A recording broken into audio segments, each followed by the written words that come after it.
Mas vamos lá, para a parte operacional de novo. Como é que funciona na prática, por exemplo, se você recebe um casal que está querendo começar a investir? Como é que funciona a abertura da conta corrente desse casal?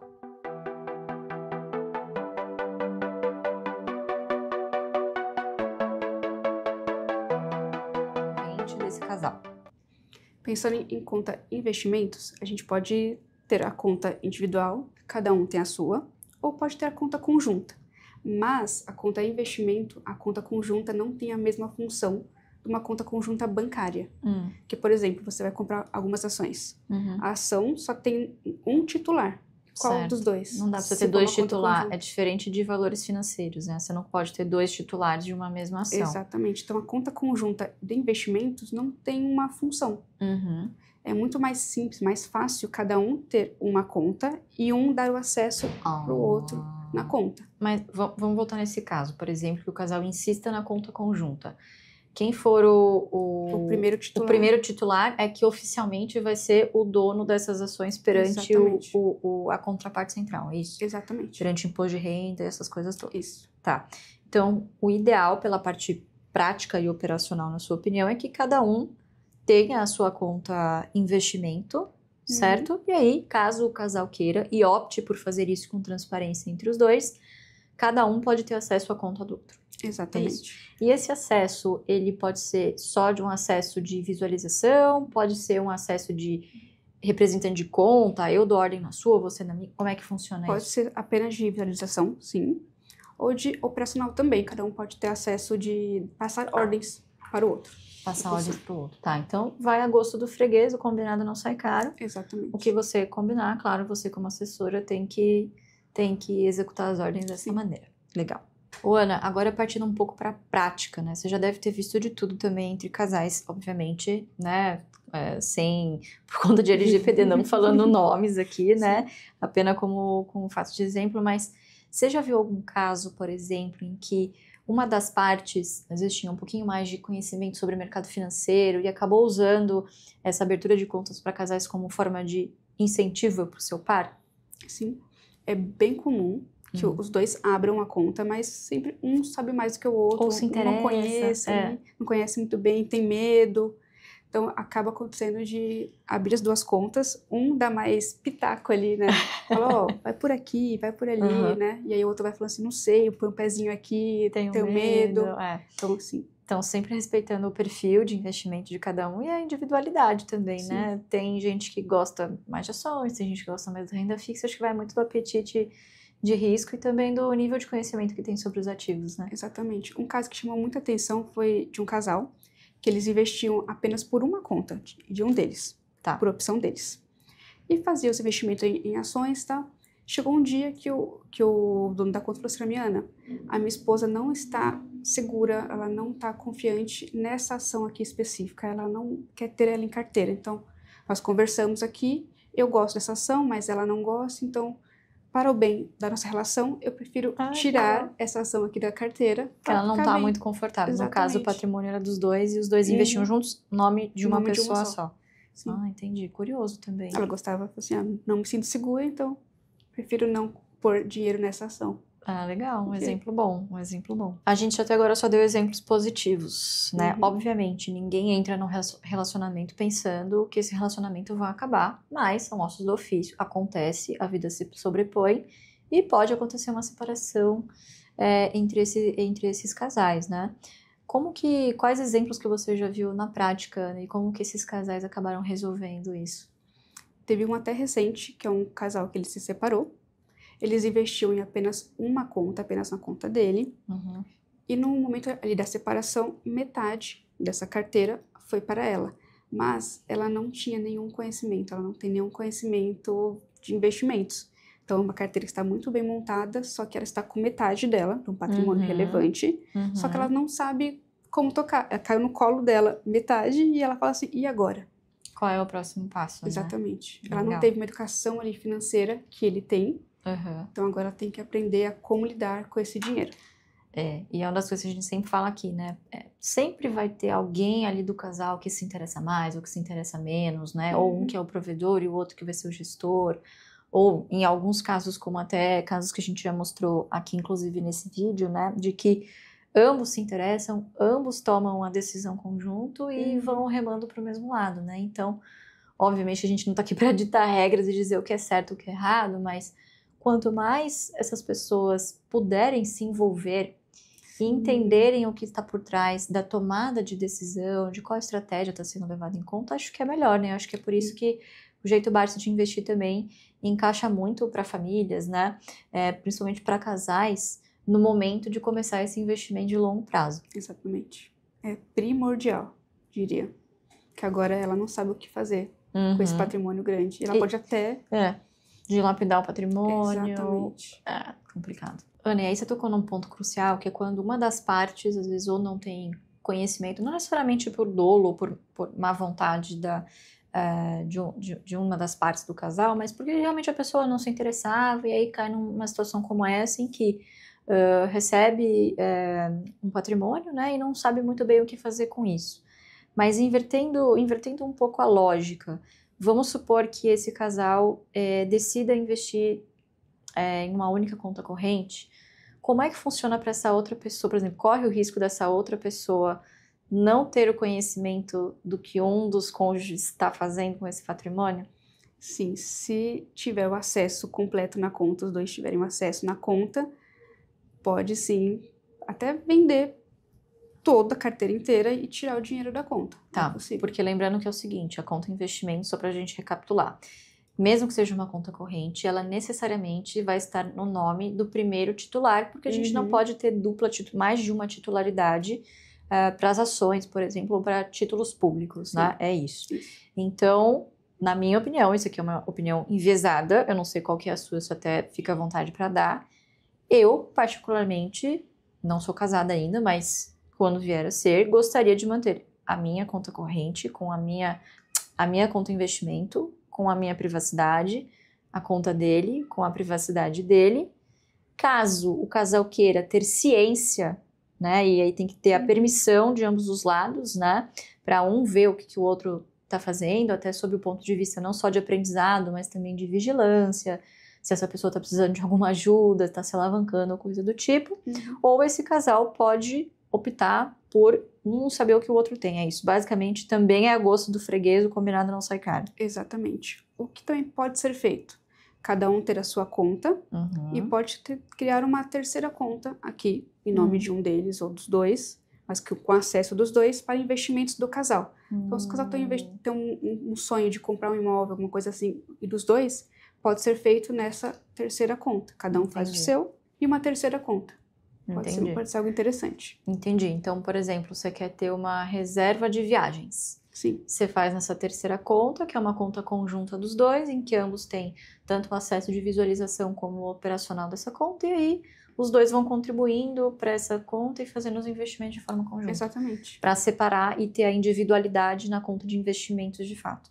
Exatamente. O que eu sempre sugiro é que cada um realmente tenha a sua, porque a conta conjunta é interessante. Quando é uma conta bancária, sim. Conta investimentos não tem a mesma função. E se um falta, a conta é bloqueada. Ah, tem isso. Então, você perde o acesso aos seus bens. Então, se cada um tem a sua, se um faltar, uma conta é bloqueada e o outro continua tendo os bens aqui, até essa conta aqui passar por algum inventário, algum processo nesse sentido. E deixa alguma disponibilidade ali no caso do seu par faltar. Isso. Ótimo. Você está percebendo aqui como as diferenças de perfil não precisam virar uma briga? Quando o combinado é explícito, o erro vira aprendizado. Entra a diversificação, entra a paciência e a parceria fica muito mais leve. Para nós, alinhamento tem 4 peças simples e fundamentais. Reconhecer os perfis, respeitar o veto, entender o regime de bens e declarar um objetivo em comum. É isso. Simples e direto. E vale lembrar uma coisinha também. A paz do acordo está acima do retorno do mês. Na camada jurídica, os especialistas foram diretos. Do ponto de vista técnico, a separação total de bens tende a oferecer mais autonomia e previsibilidade patrimonial. Agora, cada casal tem a sua história, seus valores, sua fé. Não tem um único jeito certo, digamos assim. O que importa é você registrar o combinado, deixar a titularidade clara e, quando fizer sentido, acesso cruzado para evitar muito ruído lá na frente. Resumindo, alinhou, a paz aumenta. Com a paz, o plano anda. E é isso que a gente vai fazer agora no planejamento. Colocar o acordo para funcionar no dia a dia.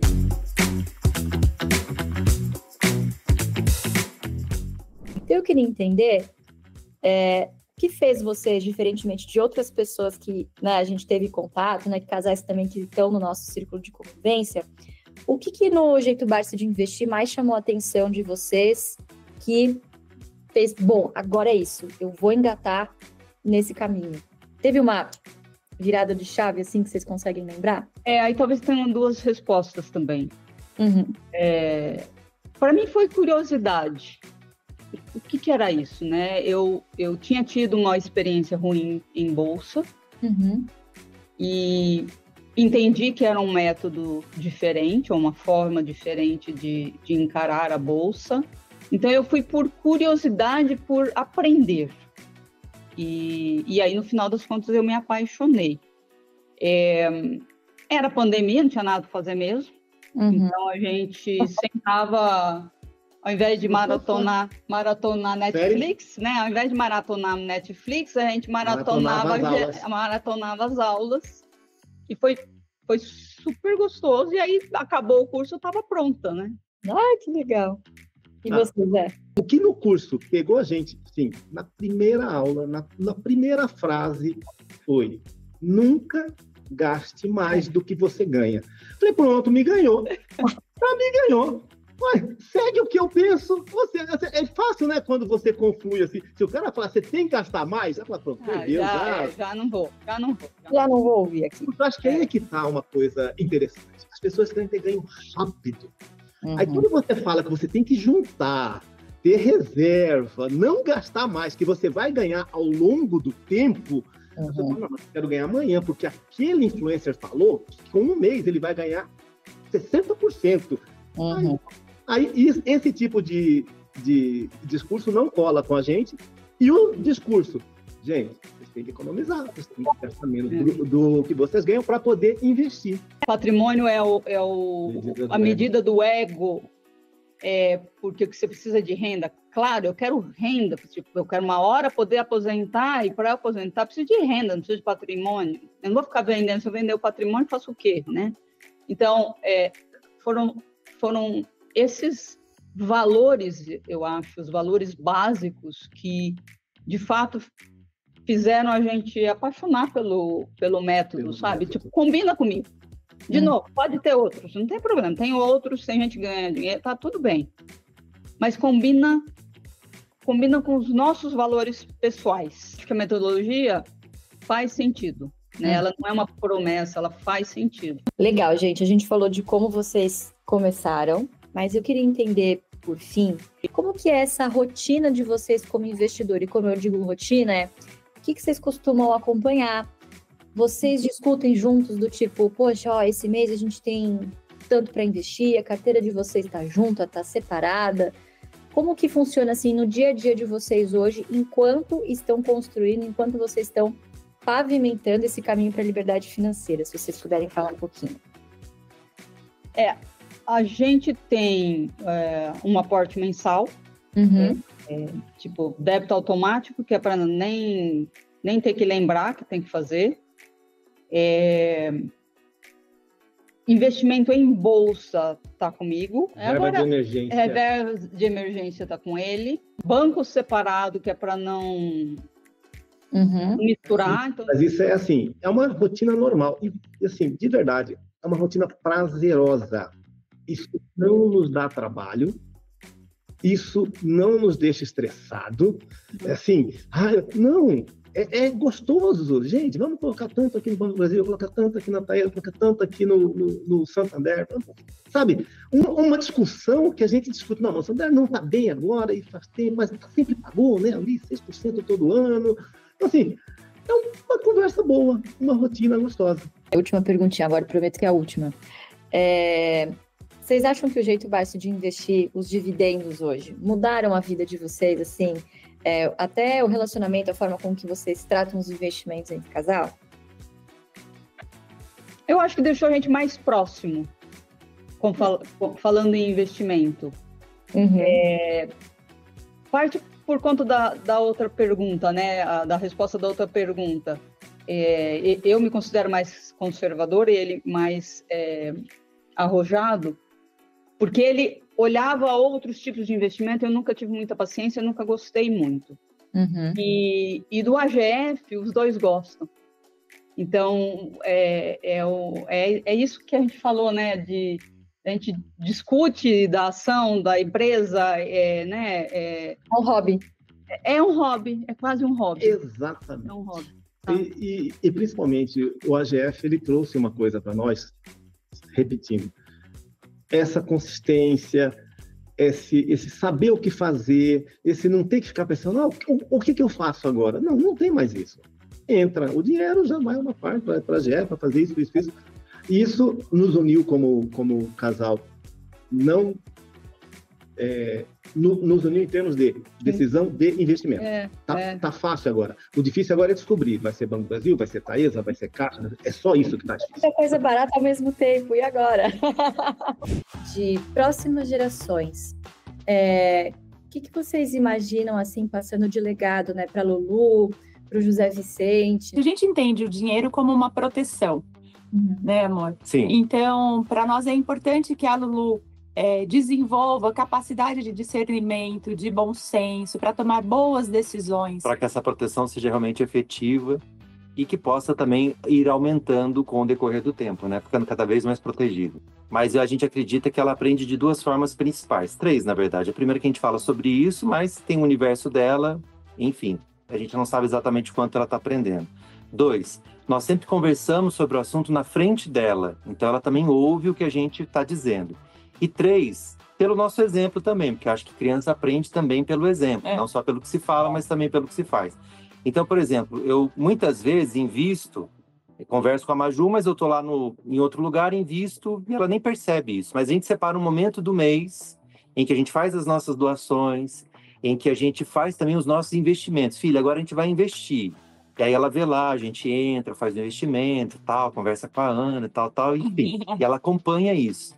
Acho que isso é muito importante também para ela entender que a gente separa um tempo, né, para tomar essa decisão. Então é algo que faz parte do nosso dia a dia e a gente entende que é muito importante falar sobre esse assunto, porque não é uma coisa tão cultural, né? Não é uma coisa tão natural na vida das famílias, mas a gente quer que seja assim na nossa família.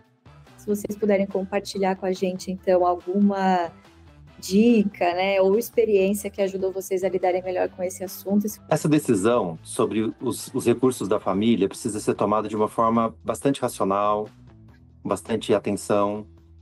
É necessário você pesquisar mesmo, entender. Se há alguma dúvida, tentar esclarecer. No nosso caso, essas dúvidas elas foram muito, muito, muito esclarecidas com a ajuda da AGF. Existem também outros canais, outras formas de você aprender. Vai atrás. Que essa decisão possa ser tomada com a segurança de que você está fazendo algo que você sabe que está fazendo. E é importante entender também o momento que você está vivendo na sua vida. Porque, às vezes, você quer ter uma renda passiva, mas ainda há um caminho nesse sentido a percorrer. Então, esse caminho pode ser longo ou pode ser muito longo, mas você precisa tomar essa decisão para que ele comece. Tem que dar o primeiro passo. Então, ter essa sabedoria, ter esse equilíbrio, enxergar as coisas como elas realmente são. O seu dia a dia, o seu trabalho e assim por diante. Mas, acima de tudo, se informe. Isso vai fazer toda a diferença. Isso vai diminuir muito as suas ansiedades, isso vai diminuir muito a maneira como você se expõe. Se informe. Mas entender também que toda decisão traz riscos e toda oportunidade também traz a necessidade de disciplina. Então, se você tiver essas premissas, as coisas vão acontecer. Quase nunca no tempo que a gente quer, mas vão acontecer. E agradecer muito pela maneira como vocês esclarecem. Eu diria que vocês hoje têm uma missão mesmo, né? Óbvio, né? O lucro, o patrimônio, tal, são coisas que são desejadas, tal, etc. Mas vocês não imaginam o impacto que a AGF tem, que a sua família tem na vida das pessoas. Exato. A gente sempre fala, né, mas se a gente tivesse tido essa educação financeira antes e começado antes, teria sido muito melhor, né? Então também por isso que a gente quer que a Lulu e o José Vicente já sejam introduzidos assim nesse assunto para que desde cedo possam tomar boas decisões e não esperem como a gente acabou, enfim, esperando. Queria ter começado antes. Você começou no rádio com 14? 8 anos. Com 8? 14 foi minha primeira carteira assinada. Carteira assinada. Então, já pensou se tivesse começado a investir ali? Mas nunca é tarde, né? Acho que essa é a mensagem que a gente quer passar também. Não, nunca é tarde. Pelo contrário. Se você já sente no seu coração que você quer se preparar para isso, né? Tem que transformar essa vontade em, literalmente, ação. Né? Ação, estudar, se preparar, e vocês continuem o trabalho de vocês, realmente, como o Arthur falou, de muito valor. Né? Acho que e é muito bonito, né? Quando você transmite o seu conhecimento, você não guarda só para você, né? Você transmite para outras pessoas e se propõe a ajudar outras pessoas, né? Isso é muito legal. Isso é muito bonito, é muito legal. Então, parabéns.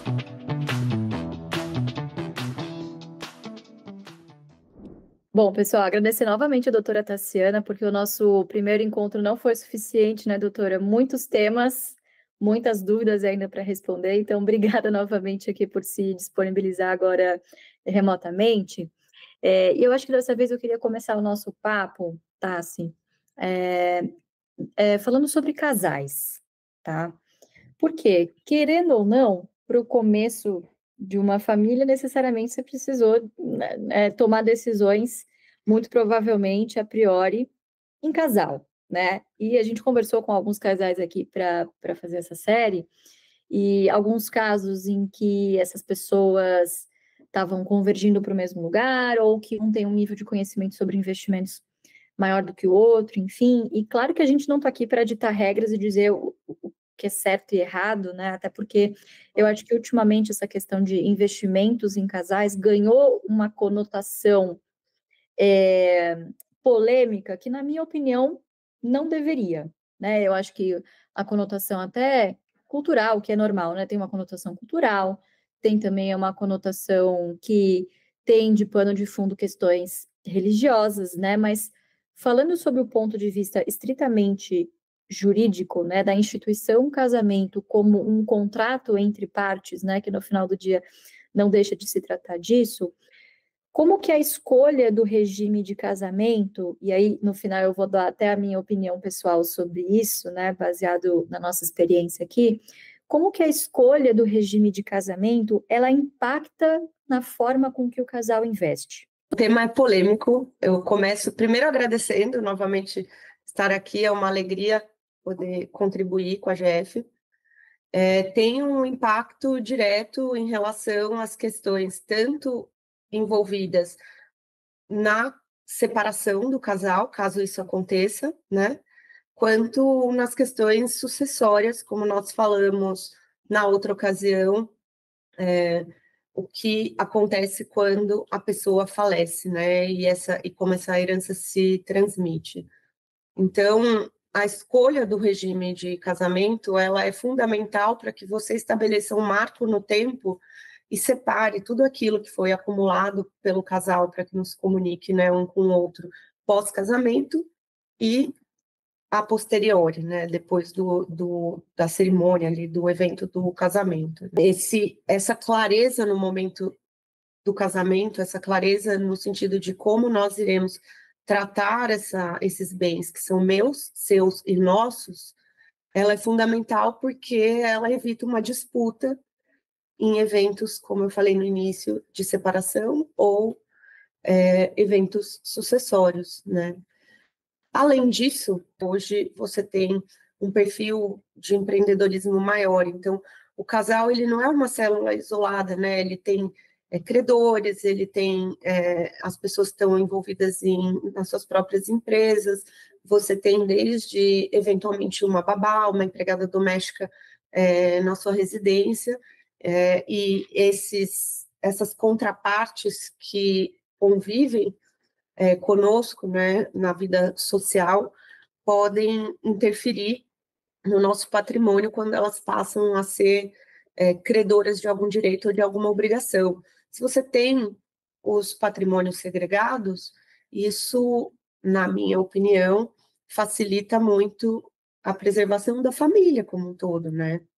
A comunhão parcial, de acordo com o nosso Código Civil, ela diz que os bens adquiridos durante o casamento, no casamento ou na união estável, que sejam de forma onerosa, ou seja, o que é forma onerosa?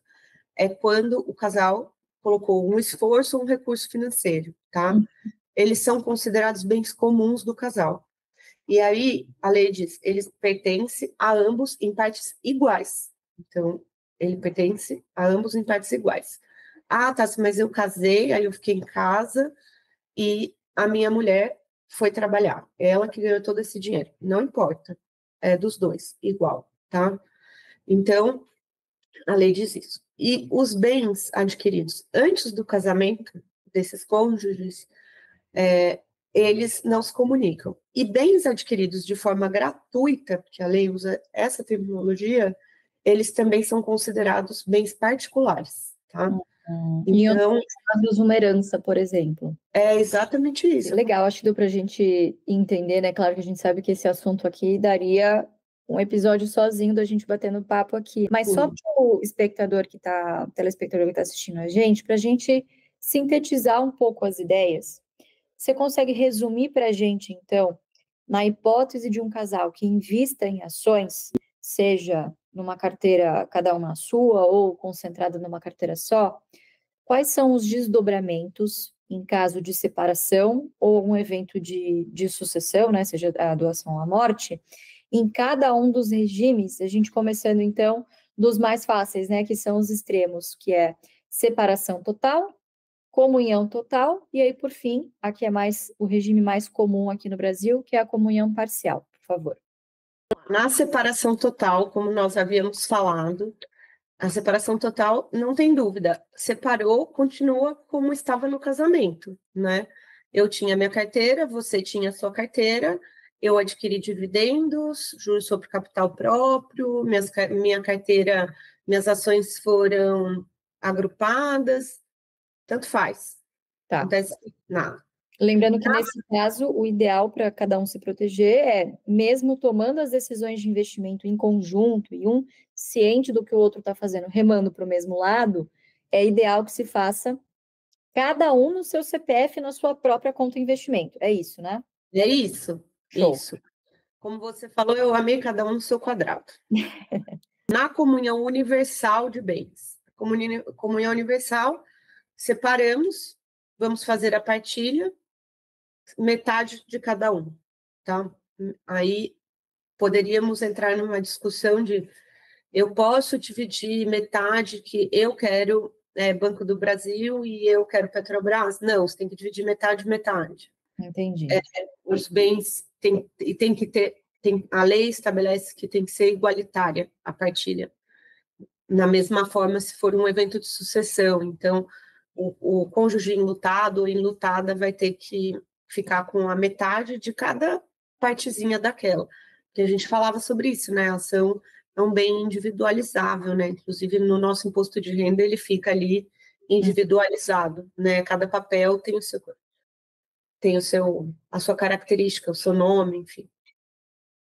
E aí vem a separação parcial, né? Ou a comunhão parcial de bens. Vamos nos separar, né? Como que vai funcionar, como que vai ser o critério para definir essa partilha desses bens que vão ser divididos, né, na separação. Lembrando que quando nós falamos da comunhão parcial, nós falamos de dois tipos de bens, né, os bens comuns e os bens particulares, né. Essa regra que a gente falou, na separação, ela vai entrar também para as ações, não muda nada. Então, as minhas ações, que são bens particulares, que eu comprei, que eu adquiri antes do meu casamento, elas são minhas e elas não vão entrar na partilha dessa separação, tá? Ela vai ficar comigo, eu era titular, tô me colocando aqui como exemplo, né? Agora, aquelas ações que foram adquiridas de forma onerosa durante o casamento, elas são os bens comuns, tá? Esses bens comuns, junto com os outros bens comuns, lembra que eu contei que meu salário, né, o salário do cônjuge casado na comunhão parcial também é um bem comum. O rendimento das ações, consequentemente, os dividendos vão ser partilhados ali igualmente, 50% para cada um, tá?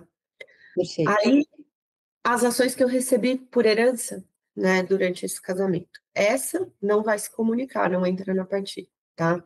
A ação que eu recebi por um presente, não vai se comunicar. Os dividendos e os rendimentos dessas ações, né? Dividendos, juros sobre capital próprio, ou outras operações mais sofisticadas que vocês aprendem aí no AGF a fazerem e que geram para vocês mais liquidez aí nas suas ações, né? Esses rendimentos, eles vão entrar na comunhão, eles são frutos dos bens, eles são divididos igualmente, né? Da mesma forma. E aí tem algumas particularidades que eu acho que vale a pena a gente contar para o time do AGF aqui, que é na separação parcial, né? Na comunhão parcial, né? Embora o regime de comunhão parcial ele é um regime bem padrão, o casal ele pode alterar ele e estabelecer regra específica a qualquer momento. Como que ele pode fazer isso? A lei hoje mais moderna, ela determina que chegou o momento ali do casamento, você pode estabelecer um pacto antinupcial para aquele casal, tá? Isso é válido. E, então, só queria colocar isso para o pessoal da GF, porque, eventualmente, o casal, no curso do casamento, mudou alguns entendimentos a respeito da construção do patrimônio. A lei permite que você estabeleça um novo regramento. E a mudança desse regime, ela pode ser em qualquer uma dessas modalidades. Por exemplo, se eu estava na separação total, eu tenho essa mobilidade para qualquer uma desses tipos de regimes, né? Pode. Você pode sempre mudar o seu regime de casamento. Então, assim, esse é um tema que eu acho que é importante a gente não ficar em cima do muro aqui no AGF, porque, no final das contas, o jeito básico de investir em família, ele se trata de, como eu disse anteriormente, você formatar uma carteira previdenciária que lá na frente te gere os frutos desses rendimentos, né, em proventos, que são os dividendos, os juros sobre capital próprio, e pensando na perenidade, né, continuidade, não só dessa carteira, mas como um legado, né, uma coisa intergeracional. Quer dizer, para a perpetuidade desse patrimônio, o regime que mais protege ambos os cônjuges e a construção desse patrimônio é a separação total de bens. E é o que na minha cabeça também faz muito sentido e não quer dizer que esse cônjuge que isso não seja uma demonstração de amor entre as partes. É isso, né, Tassi? Aqui a ideia é evitar as disputas. Casei em comunhão parcial de bens, estou casado numa comunhão parcial de bens, vou tomar o cuidado de documentar os meus movimentos nas ações, de individualizar as questões, se necessário, vou conversar com o meu cônjuge e na constância do meu casamento vou fazer um pacto antinupcial para deixar a regra do jogo bem clara do que a gente conversa, né? Amanhã ou depois não sabemos como as coisas se comportam. E é isso, eu sempre brinco que é conversa de adulto, né?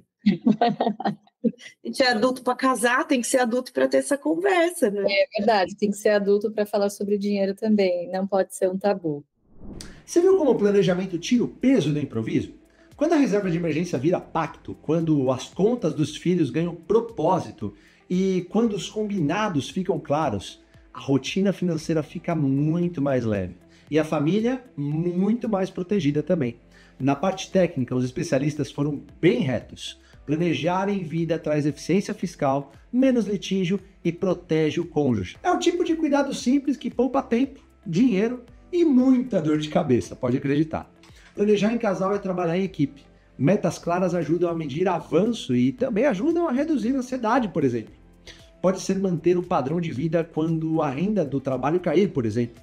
Viajar todo ano sem aperto, ter mais tempo com a família, cuidar dos pais, dar um empurrão nos filhos, empreender com segurança ou até mesmo reduzir o ritmo com tranquilidade.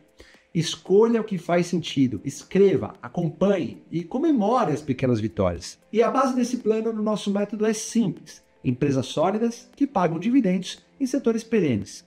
Os dividendos geram fluxo de caixa recorrente que pode ser reinvestido para acelerar o crescimento. E lá na frente, sustentar a renda com previsibilidade, o que é o principal.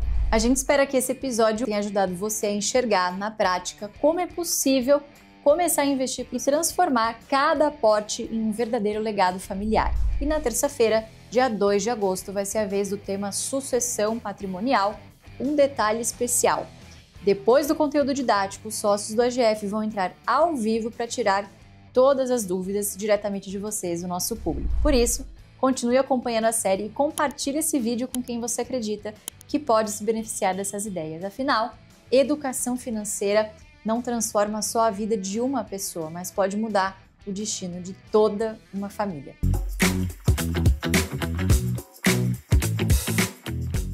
Bom, gente, para esse episódio de investimentos entre casais, a gente convidou aqui um casal de clientes do AGF super especial, e não é porque eu conheço eles pessoalmente, não, de clientes que acabaram virando grandes amigos, mas a gente trouxe aqui a Lucy e o Zé, que são, olha, disciplinados nos aportes, né, pessoal? Obrigada aí pelo ter aceitado o convite, viu? Obrigada a você, e eu acho que tudo que a gente pode fazer para melhorar o conhecimento de educação financeira para todos é um excelente investimento. Acho que a gente tem que se ajudar mesmo. Bom, pessoal, a gente está aqui gravando com um casal que eu sigo nas redes sociais e que a gente ficou muito feliz deles terem aceitado aqui o nosso convite para o Jeito Barça de Investir em Família, que é o Arthur e a Maju, que são também conhecidos como os papais da Lulu e do José Vicente, né? Tá no ar! Mais uma! Degustação em família! Ah, filho, pega então, José, experimenta. Experimenta. Aí a irmã também vai experimentar, né, gente? Isso. Gente, eu não vou nem esperar para comer mais uma. Ele tá querendo também. Bem, gente, prazer. Muito obrigada por ter aceitado o convite, viu? Tudo ótimo, a gente que agradece, né? Oi, a gente que tá super feliz. E a gente falou que a gente já seguia você antes de você seguir a gente. Um dos meus vídeos preferidos da Lu é o Pix de beijinhos, que esse ela não teve. Pix de beijinhos. Oi, tudo bem? Tudo bom, e você? Tudo bom também. Vamos fazer uma brincadeira? Sim, claro. Filha, o que você prefere? $1 milhão ou um milho cozidinho? Que delícia! A comidinha da mamãe ou a comida de um restaurante? A comida da mamãe. Você prefere ganhar um beijinho ou ganhar um pix? É um pix de beijo.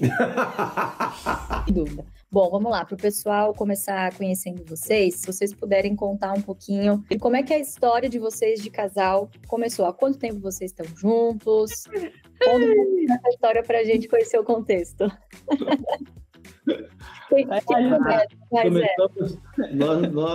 Nós começamos a namorar em 88. 78. Não, 90. Não, 88. Nós começamos a namorar. Faz tanto tempo que a gente esquece. A gente perde a data. Começamos a namorar em 88, casamos em 94. Olha, o ano que eu nasci.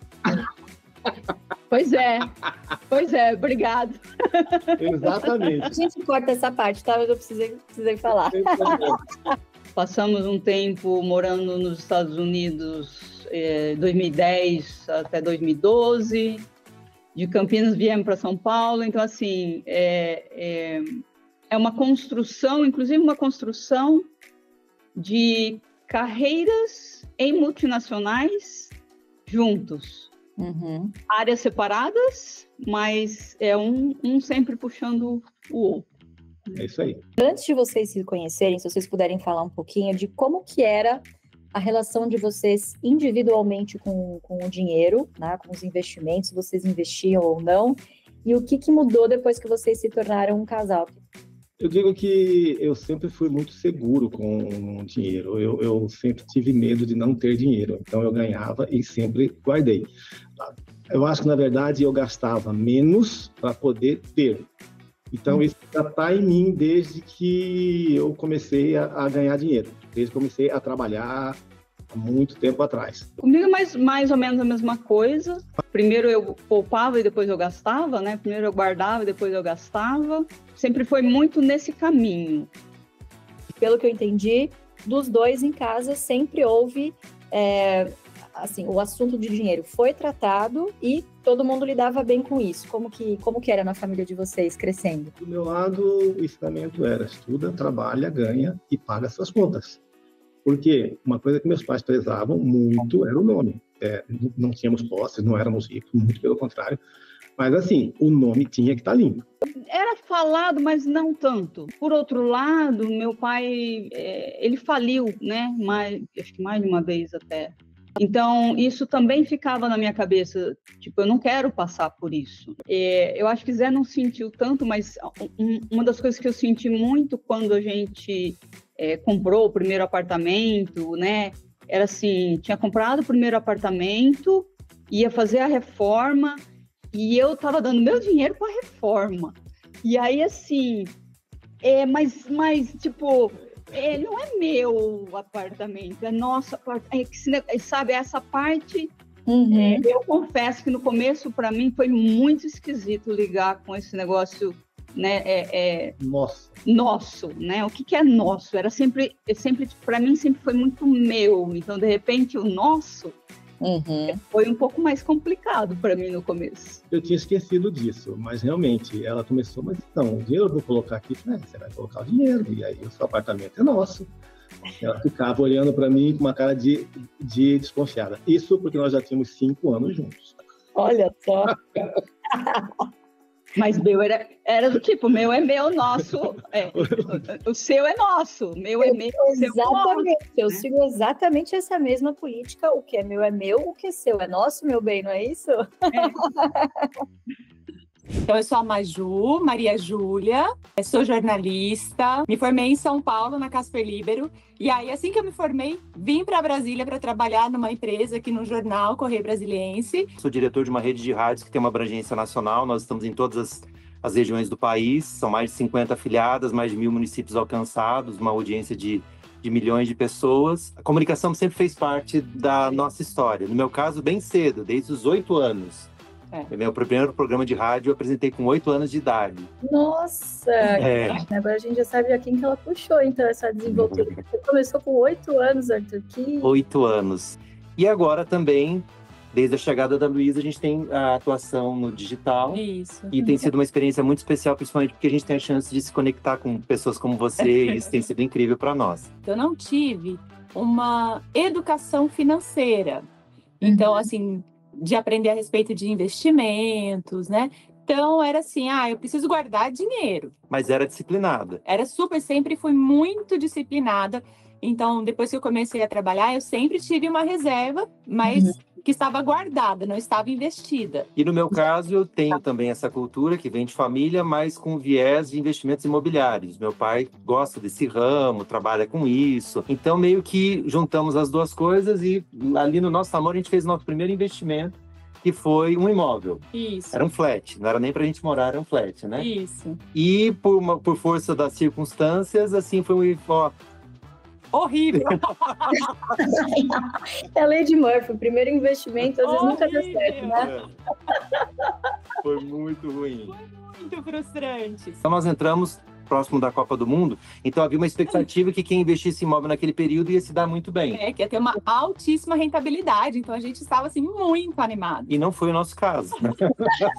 E a gente teve 2 frustrações ali, né, amor? Porque a rentabilidade... Zero. Assim, em alguns momentos a gente precisou até fazer aporte. E o imóvel, com o passar do tempo, ele desvalorizou assim pela metade. Esse foi um assunto que para nós nunca foi tabu. Pelo contrário. Desde o início, a gente entendeu que para nós iria funcionar bem termos tudo junto. Então, assim, a nossa conta é junto, né, amor? Isso. É tudo junto, é tudo nosso. Né? Então, isso para nós funciona muito bem. Então, não é o meu dinheiro, o seu dinheiro, é o nosso dinheiro, é o dinheiro da nossa família. É a nossa frustração. É a nossa frustração.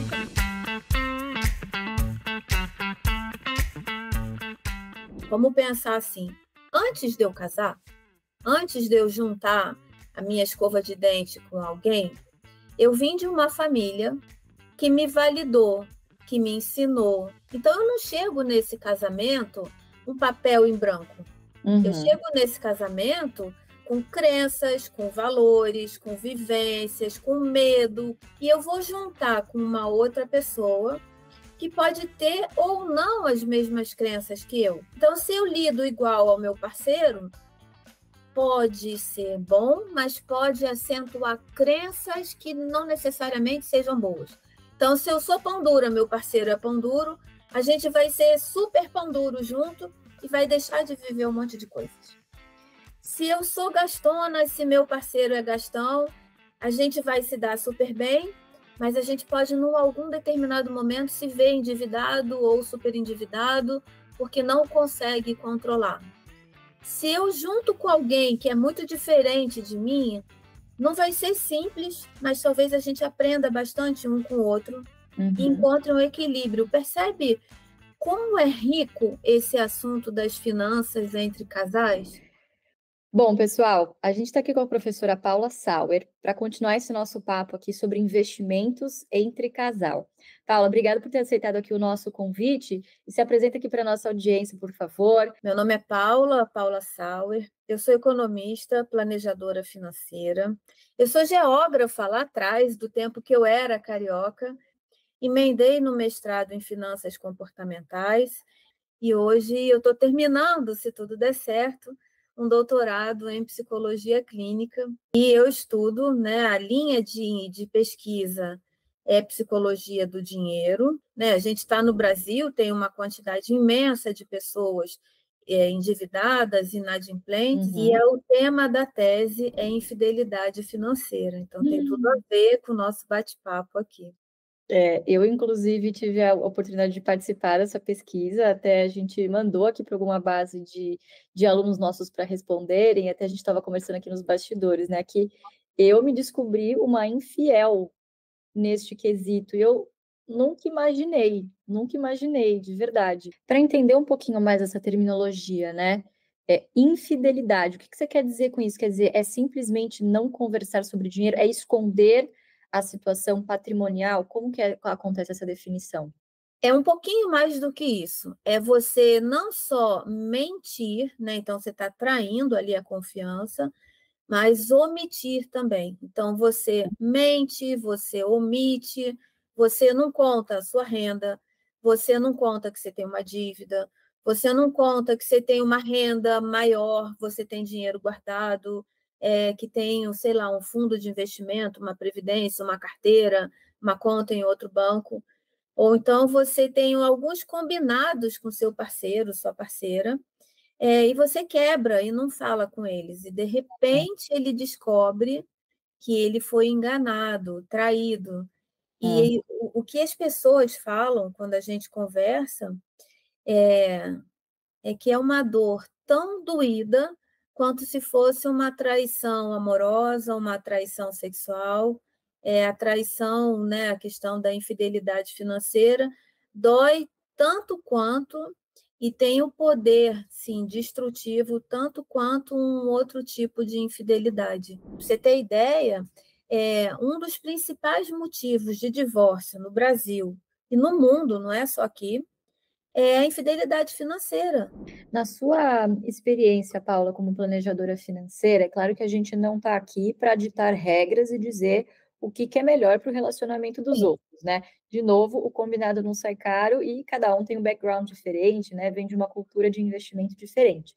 Mas na sua experiência, assim, com clientes, qual que é a fórmula do sucesso para você investir em casal, né? É junto? É separado, né? Acho que o importante é sempre remar para o mesmo lugar. Mas se você puder trazer para a gente alguns exemplos de sucesso. Não, você falou um negócio aí muito legal. É o remar para o mesmo lugar. Enquanto o casal estiver olhando na mesma direção, a coisa tem jeito.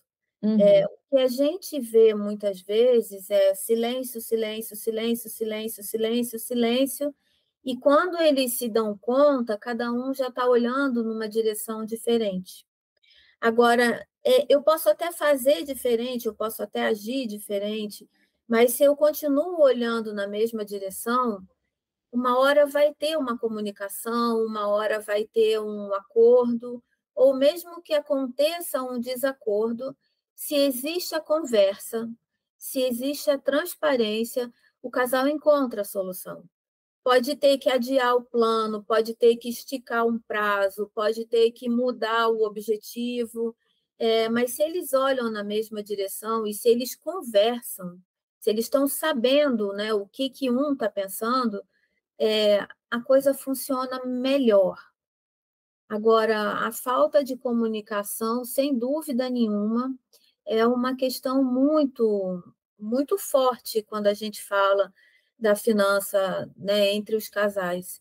E o que a gente vê muitas vezes não é que é infiel por maldade. Uhum. Não é por maldade, não escolheu ser infiel. Quando você falou assim, eu fui fazer eu fiz, né, respondi a pesquisa e deu infiel. No meu também deu. Na minha orientadora também deu. Caramba.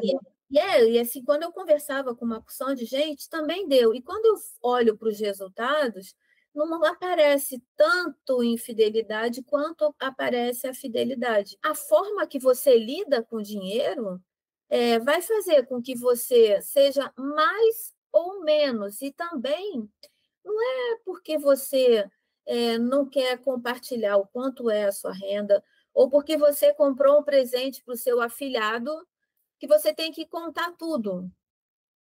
Não é tudo que você tem que contar, mas precisa ter transparência nesse manejo. Uhum. Então, tem gente que não conta por vergonha, tem pessoas que não contam por medo. Imagina que eu me relaciono com alguém que tenha uma capacidade financeira, uma capacidade de poupança muito, muito, muito maior que eu. Mas eu não quero ficar por fora disso, eu não quero que ele descubra que eu sou pobre de maré desse. Então, eu também não conto, percebe?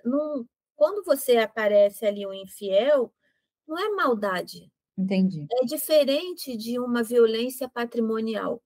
A violência patrimonial tem ali um quê de quero ganhar, quero me dar bem em cima de você. A infidelidade financeira, ela pode vir ali da vergonha, estou com dívida e não quero contar, estou viciado em jogo, eu não quero, imagina se meu parceiro descobre que eu estou viciado em jogo, imagina que meu parceiro descobre que eu tenho vício em compras, que eu tenho oniomania, sabe?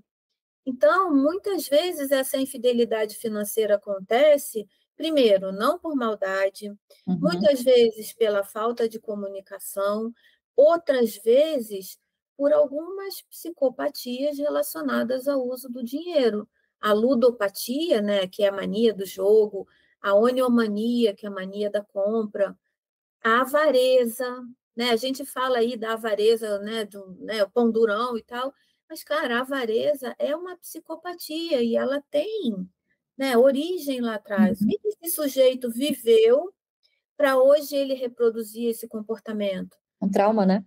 Um trauma, né? Um complexo. Ô, Paula, agora olhando para uma outra perspectiva, né? A gente falou muito aqui da infidelidade, né? Com ou sem intenções, enfim, por trás. Mas e agora sobre a fidelidade? Tem alguma evidência que você possa compartilhar conosco de padrões que você encontrou na fidelidade financeira? Se isso tem a ver também com a longevidade do casal? Sim, porque um casal que tem uma conversa aberta sobre dinheiro, que consegue se comunicar e consegue até questionar, né, o que ele acha certo, o que o outro não concorda, mas se eu consigo conversar de uma forma transparente, aquele número que a gente viu, né, que o divórcio é um dos, a infidelidade financeira, o assunto dinheiro, é um dos vilões ali que vão provocar o divórcio. Quando a gente olha para o outro lado da moeda, um casamento onde o manejo do dinheiro seja transparente, onde há uma conversa, onde pode acontecer até uma discussão, encontrar diferenças ali, mas que se busque resolver, isso vai fazer com que haja um diálogo e uma relação mais saudável também dentro do casamento. E a comunicação, ela passa aqui como um remedinho. A comunicação, então, a gente vê muitas vezes o casal procurando ajuda terapêutica porque não consegue mais se comunicar. Então, a terapia de casais, ela não é para resolver o problema, Ela não é para fazer o casal ficar junto ou para fazer o casal se separar. A terapia de casal, ela acontece, e não são todos os terapeutas que fazem isso bem, mas a ideia da terapia de casal é que haja um mediador para que volte a acontecer a comunicação. Então, num cenário onde você tem uma melhor comunicação, provavelmente você vai ter uma menor infidelidade financeira e o manejo do dinheiro não vai ser uma questão que leve ao divórcio. Pensando assim, sabe? Construindo uma linha. Quem falar uma regra, uma fórmula, já pode vir as costas e vai embora porque não tem. E se já é difícil individualmente, imagina em casal, então, né? Pois é. Doses diárias de comunicação fazem muita diferença. Não só em relação ao dinheiro, mas acho que em relação a tantos outros fatores, né? Se falar de dinheiro ainda pesa aí na sua casa, fica tranquilo. Isso ainda é muito comum. Cada um traz sua história, suas prioridades, sua tolerância ao risco. Vou te dizer uma coisa. Muitas vezes tem uma certa insegurança sobre o futuro e um medo de errar. Mas evitar o tema não resolve. Com o tempo, a conta emocional e financeira cresce. A primeira lição é muito simples. Investir tempo na conversa é tão importante quanto investir dinheiro. Quando o casal enxerga junto o primeiro passo, não é falar de números, é clarear a visão. O que o dinheiro representa para cada um, como equilibrar trabalho e tempo, quais objetivos vêm primeiro e, principalmente, que expectativas precisam ser ajustadas. Isso abre um grande espaço para um objetivo maior, que pode ser manter o padrão de vida, viajar mais sem aperto, ter mais tempo com a família, cuidar dos pais, empreender com segurança, mudar de cidade em busca de qualidade de vida de repente, ou simplesmente reduzir o ritmo com tranquilidade. Com a transparência no lugar, a gente dá o próximo passo, que é o alinhamento. Agora é hora de reconhecer os perfis, fazer acordos, entender o regime de bens e declarar um objetivo comum. A gente vai ver como aplicar isso no dia a dia.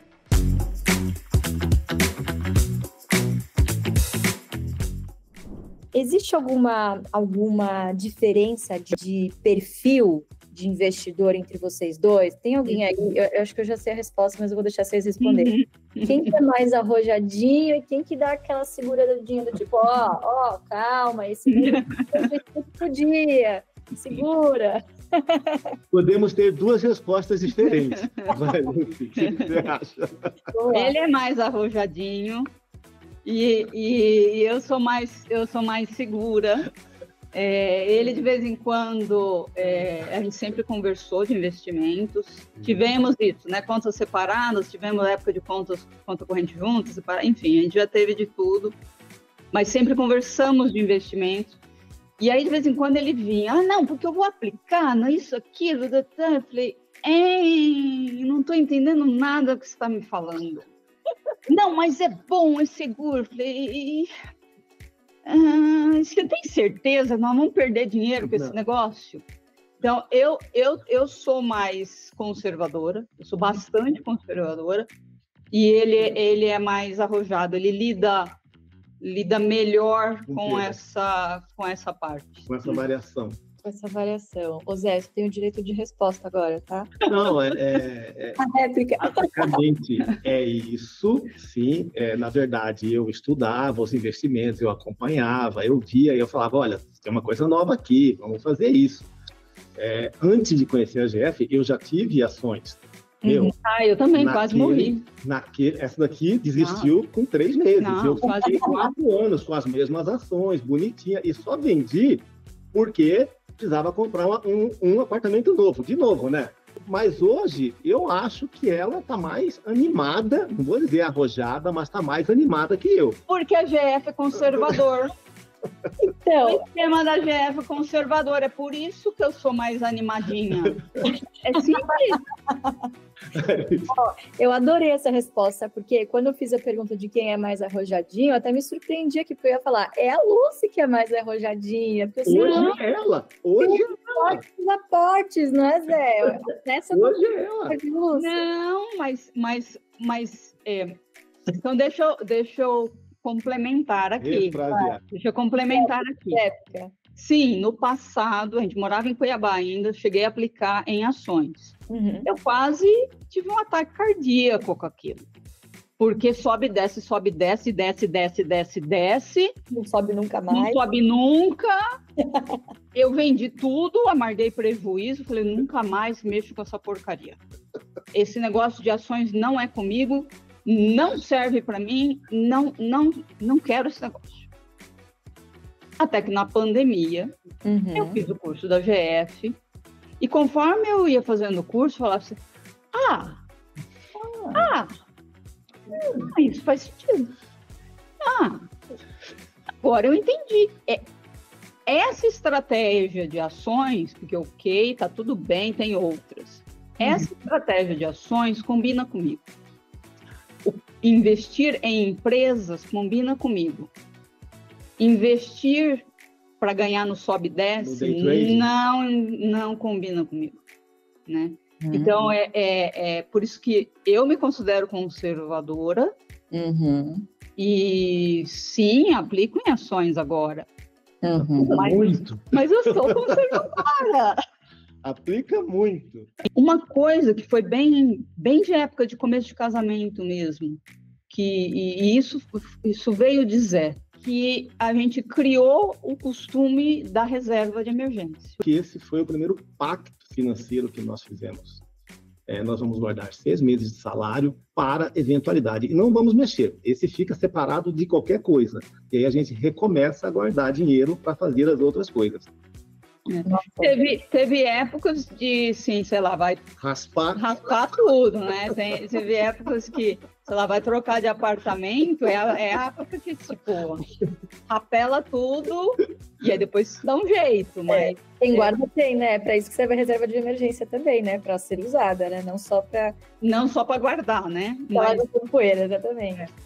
Mas é uma das coisas, assim, que eu acho que as pessoas têm dificuldade de fazer, né?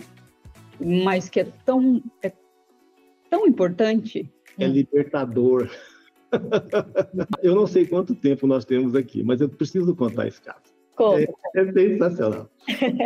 A gente almoçava no shopping, né? Porque não tinha empregada para fazer almoço, a gente encontrava, almoçava e tomava café no shopping. Era um valor, né? Um café hoje no shopping é o quê? 10, 15 reais para 2, né? Só o café. É 8 reais, 16 reais. E aí, a gente passeando em São Paulo, nós vimos uma cafeteira caríssima na época. Hoje, para nós, não é tanto, mas na época, caríssima. E nós fizemos um pacto. A gente cancela o cafezinho depois do almoço no shopping e toma em casa, no escritório. Que legal. E com isso nós pagamos a cafeteira. É isso, são pactos. Você vê que é uma coisa pequena, é muito pequena, mas é muito grande em termos de conceito de como lidar com o dinheiro. Como é que vocês foram parar nesse negócio de ações? Conta um pouco pra gente. Através da internet. Porque aí a gente, quando teve essa frustração, a gente entendeu que a gente precisava diversificar. Também havia uma rotina de muitos compromissos, né? Tanto o trabalho dela quanto o meu. A Luísa não tinha nascido ainda, tal, mas a nossa vida sempre teve muitos compromissos. Então, eu sempre aproveitava para me conectar com vocês. Tudo que tinha de conteúdo de vocês, onde a Luísa estava, eu assistia, onde o Barça estava, eu assistia. Enfim, tudo da GF também, e de outros criadores. E a gente foi começando a entender e, passo a passo, esclarecer dúvidas. Passo a passo, entender como... Tanto que, assim, para operar mesmo, a gente aprendeu por último. Isso. Eu me lembro que a nossa primeira ação, a que nós compramos, nem era uma ação que a gente queria comprar. É que um amigo estava ali do lado, ele tinha aquela ação e a gente comprou um pouquinho só para aprender a operar. Mas até chegar nesse momento da primeira compra, a gente fez toda a jornada, entendendo, acreditando, tentando esclarecer dúvidas. Existiam várias dúvidas, muitas dúvidas. O Arthur começou primeiro. Ele começou a pesquisar e estudar esse assunto primeiro. Eu tinha mais receio, porque para mim era aquela coisa assim, de comprar e vender ação e vou perder dinheiro, e eu não entendi. Oscilação de mercado, aquela coisa toda. A questão da oscilação. E aí ele começou a conversar comigo, aí eu comecei a estudar também junto. E ele sempre falava, amor, ação, comprou, não vai ficar olhando depois, para ver se subiu, se desceu. E aí eu vou ter que me educar, porque a gente tem essa tendência, né, de ficar toda hora olhando. Hoje, passado já alguns anos, eu nem lembro. De vez em quando eu vou lá, ai, deixa eu ver como é que tá aqui. Mas, assim, no começo é uma coisa que você precisa trabalhar, porque a gente tem essa tendência até, né, de ficar querendo olhar toda hora. Eu acho que pra gente foi muito importante aprender com vocês sobre diversificar fontes de renda. Né? Então, a gente sempre trabalhou, o Arthur tem o trabalho dele muito consolidado, mas entender a importância de diversificar, de ter mais que uma fonte de renda, acho que foi também o que levou a gente... Antes até de comprar as ações. Né? Né? Então, a gente não tinha expectativa de que a ação logo de cara fosse nos render dividendo. Não era isso, a gente queria muito. Estávamos atrás disso, mas a gente sabia que não era aquilo que ia pagar nosso dia a dia. E passo a passo, mês a mês, ano a ano, que as coisas começaram a trazer os dividendos e os resultados. Mas com muita calma, sem ter aquela expectativa imediata, porque a gente já tinha essa experiência também de outros investimentos, mas acima de tudo com o que a gente aprendeu com vocês. Ai, que legal. Não, no final do dia é isso mesmo, né? Quando os objetivos estão alinhados, é muito mais fácil dar esse passo, né? Porque no início, de fato, dá um frio na barriga ver as coisas, né, oscilando, enfim. E até a gente conversando, vocês passaram pelo período da pandemia, né? Que, enfim, estava investindo também, e entre outras coisas, foi uma montanha russa, né? Vocês se lembram de algum episódio assim naquela época em relação aos investimentos que deu um frio na barriga maior? E ai, meu Deus do céu! O tempo todo. O tempo todo. Novamente, falando desse caso aí do investimento em flat, em imóvel, foi muito ruim, né? Foi muito ruim. E com relação às ações também, mas a gente sempre teve muita calma, muita tranquilidade ao tomar a decisão. Que acho que isso é o mais importante, né? Depois que você toma a decisão, que você entrega, ó, fiz o investimento, agora deixa render. Na verdade, Luiz, eu acho que eu aprendi isso também com o que eu tenho de base na minha família, porque a origem do meu pai também é agricultura. Então, não adianta se querer acelerar as coisas, o processo.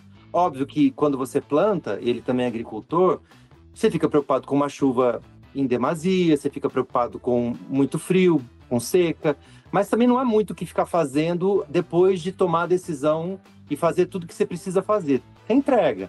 Ação é a mesma coisa. Você compra, você confia de alguma forma em executivos que são muito preparados, entra no mercado que você sabe que tem uma oportunidade ali e deixa acontecer, até porque está fora do controle. Então, tudo que está no nosso controle antes, a gente cuida, e depois o que está fora, a gente deixa de ansiedade. A gente nunca teve ansiedade com investimento. Né? E aí, a gente segue uma orientação também que vocês passam, né? Quando entra o dividendo, na primeira boa oportunidade, a gente usa aquele dividendo para comprar mais ação.